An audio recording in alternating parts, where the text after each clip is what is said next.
네, 7월 3일 수요일 증시가 마감을 됐습니다. 코스피, 코스닥 양대 지수 모두 1% 넘는 하락률을 보이면서 마감을 됐습니다. 오늘 시장에 대한 자세한 분석 해보도록 하죠. 동양증권 골드목동지점 고윤기 연구원 라이브 리서치 이무학 대표와 함께하겠습니다. 안녕하세요. 네. 자, 코스피부터 확인해 보겠습니다. 1824선에서 마감이 됐습니다. 자, 개장 초에 빨간불을 좀 보이기도 해서 기대가 컸었는데 결국에는 탄력을 잃으면서 1820선까지 내려왔네요. 오늘 시장 좀 정리를 해 주시죠. 네, 오늘 코스피 지수 1.64% 정도 하락해서 1824포인트로 장을 마감을 했습니다. 코스피 지수는 전일 해외 증시의 약세 영향으로 일단은 약보합 수준으로 그 장을 출발을 했었는데요. 그렇지만 중국 증시가 개장과 함께 낙폭이 확대되는 모습을 보였습니다. 여전히 이러한 낙폭의 확대에 주된 이유는 아무래도 외국인의 수급적인 요인이 기인하고 있다라고 이렇게 말씀을 드릴 수 있을 것 같습니다. 특히나 이번 주 같은 경우에는 아주 중요한 이슈들이 몇 가지 있는데, 특히 금요일 같은 경우에는 이제 미국의 실업률 여부, 그리고 이제 삼성전자 실적 잠정치를 시작으로 해서 어닝 시즌을 맞이하게 됐습니다. 그렇기 때문에 어느 정도는 관망 심리가 지금 굉장히 농후한 한 주가 되지 않을까 이렇게 말씀을 드릴 수 있을 것 같은데요. 그렇지만 이제 국내 증시를 놓고 봤을 때 그동안의 어떤 상승은 어느 정도 크게 하락을 했기 때문에 단기 상승에 대한 어떤 그런 논거가 있었지만은 어떤 추가적인 추세적인 상승의 모멘텀으로서 잡을 만한 그런 이슈는 없었습니다. 그렇기 때문에 일단은 이번 주 내내 이러한 좀 지루한 공방 내지는 하락까지도 이어질 수 있기 때문에 매매는 조금은 자제하시는 게 좋지 않을까 이렇게 말씀을 드리고 시작을 해보도록 하겠습니다.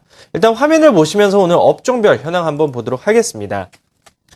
화면을 보시게 되면 오늘 전 업종이 하락 마감을 했습니다. 그나마 플러스를 지키던 의료정밀 업종도 장 막판 들어서 마이너스 전환하는 걸 확인하실 수가 있는데요. 특이한 점이 있다면 그동안 어느 정도 지수가 상승했을 때 오히려 오르지 못했던 업종들 위주로 오늘은 조금은 강한 모습을 보였다라고 말씀을 드릴 수 있을 것 같습니다. 섬유의복 업종, 통신업종, 의약품, 보험, 유통 등 그동안 어느 정도 경기 대형주보다는 조금 중소형 업종이 오늘은 그나마 조금은 견조한 흐름을 보였다라고 말씀을 드릴 수가 있을 것 같은데요. 네. 오늘 가장 많이 빠진 업종이 바로 건설 업종입니다. 예전에 1분기 같은 경우에는 삼성 엔지니어링의 어떤 실적 우려감 때문에 굉장히 크게 하락을 했었는데, 오늘 같은 경우에는 대림산업에 대한 어떤 실적 우려감이 크게 나오면서 대림산업마저도 6%대의 큰 하락세를 시현을 했습니다. 그리고 최근에 중국 같은 경우가 지금 지속적으로 지금 안 좋은 흐름을 보이고 있기 때문에 과거 전통적인 중국 관련주라고 할 수 있는 철강 금속 업종도 오늘 거의 3% 가까이 하락하는 모습을 보였습니다. 그 외에 삼성전자가 오늘 130만 원의 하회에서 장을 마감을 했는데, 삼성전자를 중심으로 한 전기전자 업종도 2%의 큰 하락세를 보였습니다. 시가총액 상위 종목들의 흐름을 한번 살펴보도록 하겠는데요. 1위인 삼성전자가 오늘 130만 1,000원에 장을 마감을 했네요.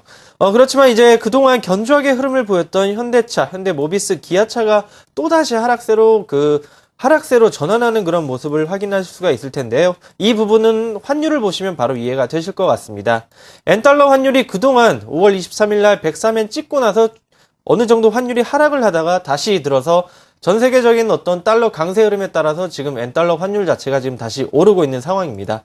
아무래도 가격 경쟁력에 대한 그런 부분 때문에 지금 어느 정도 자동차 업종이 다시 조정을 받고 있는 거라 판단이 되고 있는 상황이고요. 네. 그리고 이제 실적에 대한 그런 부분, 미국 같은 경우도 MS가 조금은 감소했다라고 그렇게 나왔기 때문에 실적에 대한 부담감 때문에 다시 한번 자동차 업종 또한 어느 정도 조정을 나오지 않을까 이렇게 말씀드릴 수 있을 것 같고요. 수급적인 요인은 이따 더 자세하게 말씀드리도록 하겠습니다. 시총 상위 코스피의 30개 종목 가운데 SK이노베이션 하나를 제외하고 오늘 모두 하락했습니다. 대형주가 일단 좋지 않은 흐름을 이어간 하루였고요. 코스닥 마감 시황도 한번 확인해 보도록 하겠습니다. 역시 1% 넘게 코스닥도 마감이 됐습니다. 하락하면서 어떻게 정리할 수 있을까요?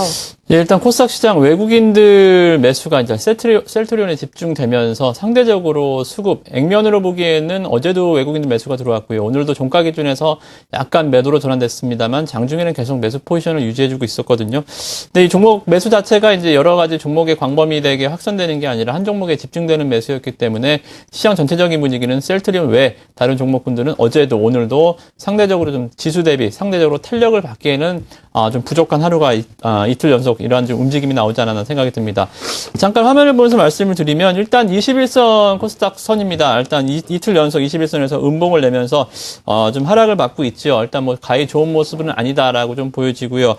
시가총액 상위 움직임을 보더라도 뭐 이렇다 할 주도 섹터가 없습니다. 일단 셀트리온이 그나마 램시마 유럽 허가로 주가가 큰 폭으로 반등이 나왔고요. 그래서 이제 헬스케어 관련주들이나 아니면 코스피 제약주 쪽으로도 전방위적으로 좀 매수세가 확산이 되기도 했습니다만 역시 IT 없는 코스닥 시장의 반등은 올라가기가 좀 힘들다라는 거죠. 일단 삼성전자 향 IT 부품주들 매출 비중이 굉장히 많고요. 또 코스닥 시장 전체적인 비중에서 IT가 차지하는 비중이 반이 넘기 때문에 IT 없는 상승은 역시 좀 음봉 장세가 자주 나올 수 있는 그렇게 될 수밖에 없지 않나 좀 생각이 듭니다. 네.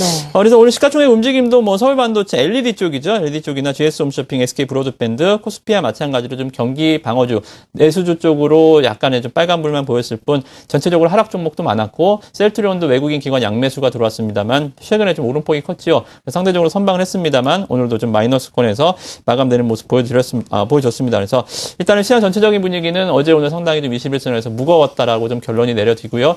자세한 수급 상황에 대해서는 자세하게 좀 이따 말씀을 드리도록 하겠습니다.